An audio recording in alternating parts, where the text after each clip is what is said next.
Namaskaram, 1000 names and 1000 stories, 395th name, Shubhekshanaya Namaha. Chakravarti Dasharatha convened an assembly of his ministers, the royal preceptor sage Vashishta, and the chieftains of small territories. With a composed and resolute gaze, he addressed them.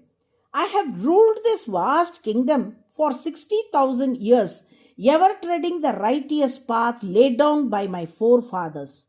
But now the weight of governance has grown too heavy for me to bear.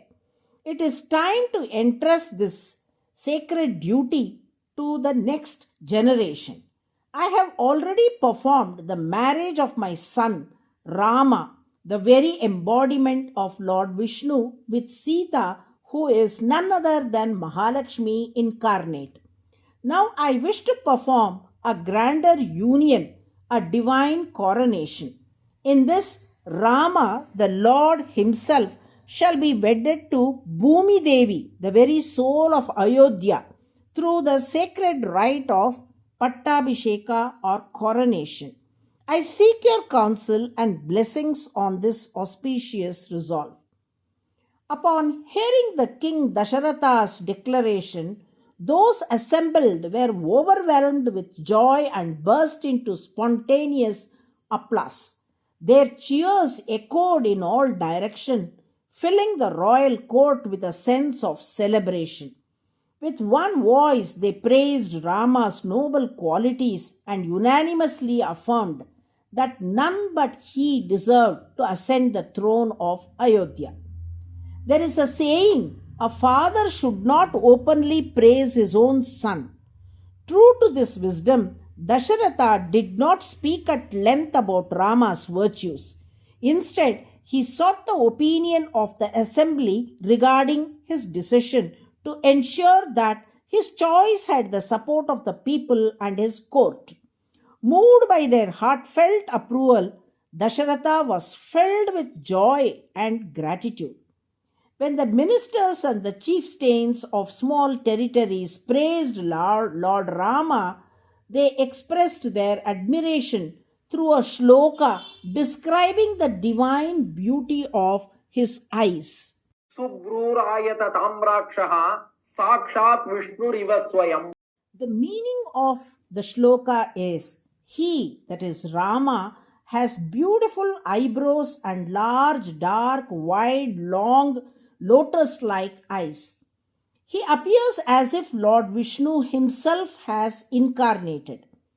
Praising Rama's noble qualities and the beauty of his eyes, they expressed their admiration to King Dasharatha and wholeheartedly gave their consent to his decision.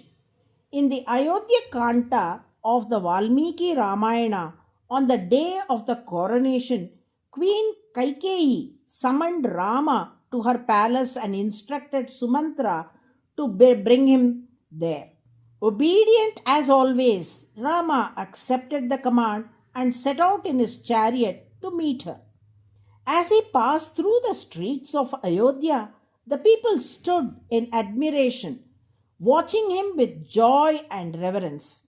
This touching scene is beautifully captured by sage Valmiki in Ayodhya Kanda, 17th Sarga, 14th Shloka. Yasharamam na pashyetu, yancharamo na pashyati, ninditassa vaselloke, swatmapyenam vigarhate. This verse poetically conveys the deep love and reverence the people of Ayodhya had for Rama. Further, it conveys that he who does not see Rama and he whom Rama does not see is condemned and criticized by all people, even his own self hates him. From these descriptions, we understand that Rama possesses lotus-like eyes, pink, cool, and filled with compassion, captivating all beings. Because his eyes are so enchanting and beautiful, he is known as Shubhekshanaha, the 395th name in the Vishnu Sahasranama. The word Shubha means auspicious or beautiful. and Ikshana means eyes. Thus, Shubhekshanaha refers to the one who has beautiful, auspicious eyes. All devotees who continuously recite Shubhekshanaya Namaha will be blessed and protected by Lord Rama through his compassionate lotus like eyes. Narayana, Narayana.